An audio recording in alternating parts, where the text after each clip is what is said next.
Today's Toy Spot, we are continuing our looks at the Mattel DC Comics Multiverse Suicide Squad. This time, we're having a look at Boomerang. Captain Boomerang comes with a series of boomerangs. I would hope so. He comes also with one of the arms to put on, well, Killer Croc. Down below it says collect and connect Croc, but we know it's Killer Croc. Side of the box, which I don't know if I've been pointing out this whole time around, but features Captain Boomerang on the side there. And then the back of the package shows you all the figures that you would need in order to build Killer Croc. 6 figures total with 3 variants. A variant Joker and 2 variant Harley Quinns, giving you a total of 9 figures.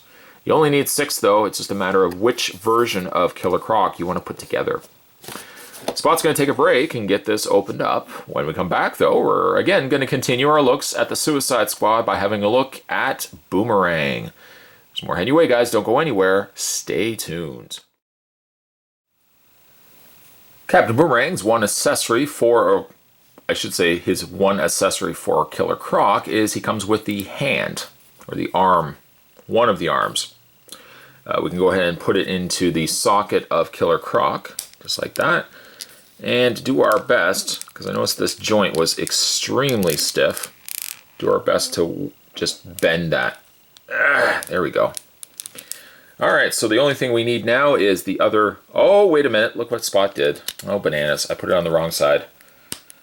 You see, somebody would have said, Spot, you put it on the wrong way. Thumbsies go in, but thumbsies go in on this side, not that side there. There is Killer Croc, one more piece remaining, and that's going to be the arm that comes with Deadshot. Let's put him to the side. Killer Croc aside, the other accessories that come with Captain Boomerang are 3 boomerangs. No, your math is correct. There's only 1 boomerang. Where's the other 2? Well, the other 2 are still in the package. I tried pulling these out, and they start to develop a really scary stress mark. This was the better of the 3. The other 3 looked, or the other 2 looked like they were getting extremely stressed. So I'm like, you know what? I'm not going to get stressed about this. They're all the same, so I just took one of them out to show you. But there's 3 in total. And you can put that into Boomerang's hand. Sits a little on the loosey-goosey side. It's not very overly secure, but it does the job just perfectly fine. And yes, I'll get the other 2 out. I'll probably just like cut the packaging, but I just took the one out for the time being.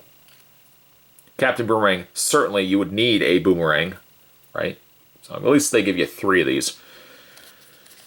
As for the figure itself, I love this figure. Just love it. It's actually probably my favorite. Maybe second to Harley Quinn. I haven't opened up Deadshot yet, but I feel like this could be my favorite figure from this wave. Also, to note as well, if I just move his jacket out of the way, there is a section, a very buried section there, where you can hide one of his boomerangs. It's very, very difficult, almost insignificantly hidden, but you can put it into his little side holster. It does involve a lot of moving and finagling stuff around. It actually might be easier, just move the arms out of the way, and just to bend his jacket. His jacket has enough give, it won't do anything dire, but you can just lift the jacket up and see what I mean. Like it's really deep in there. If he really had a jacket this difficult to move stuff in, I don't think he'd actually be concealing boomerangs. He would just, see, it does fit it, but it takes a lot to get it in there. We'll just keep the one in there for the time being. Actually, you know what? No, that's not true. Look at Spot changing his mind. I'm going to take it out now because I'm going to forget about it. I'm going to want to display him with one of these boomerangs for the closing end of this review.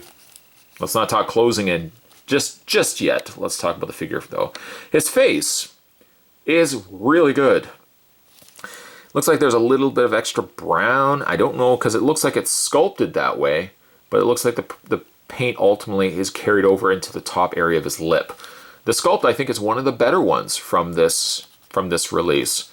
I'm not crazy about this particular actor. I'm trying to think of everything he's been in. He's been in Terminator Genesis, and I think he was in Die Hard as well. Die Hard.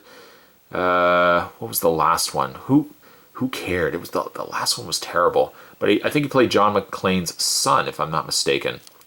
I think he pulls Boomerang well. I think Boomerang is one of his better roles. I think that is the actor. But again, like, sculpt looks really good. It looks just like him. Of course, with the inclusion of the beard that he doesn't normally have for his roles. He's got his jacket there that says Captain. He's got a jacket very reminiscent of like a Bane. Kind of reminded me of Bane seeing it. The coloring also is quite nice. The blue does a great job. And even when I dissect figures, ultimately, if it looks just like the figure in the movie or the character in the movie, it's hard for me to say, well, Mattel did a great job of putting a stark blue in there to offset the color of the blue-based gray, because if it's based on the character, really who I should be commending is the costume designers from the movie itself. Mattel only has done a great job of transitioning and translating this figure or character into plastic form. He's got these slightly off-colored lower portions of his leg and taped off areas. Like, it just looks like he's thrown together his outfit. He's also got, would you call that a beanie? A beanie cap? Maybe it's just a toque on top of his head there. He's got some gold there on his finger, as well as he's got a gold watch going there as well. I like the jacket, though. It's a little on the limited side in the sense of what you can really do with it, but it still prevents no restrictions at all when it comes to his arm articulation and elbow and even leg articulation. You can still do a lot of motion and movement there. The jacket stays completely out of the way.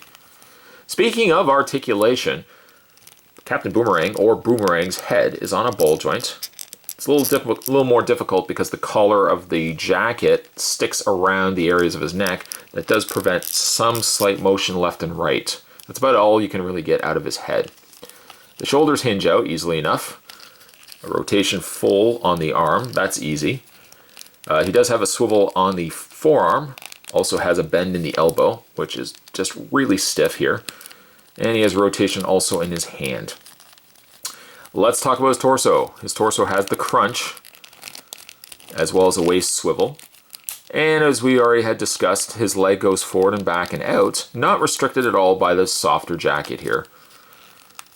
He has a swivel on the top or mid area of the thigh, a bend at the knee, and a hinge in the foot. I wonder in some ways if this was, I'm going to have to look at that figure, whether this was a slight change, retooling from the Bane jacket, because it does scream Bane to me.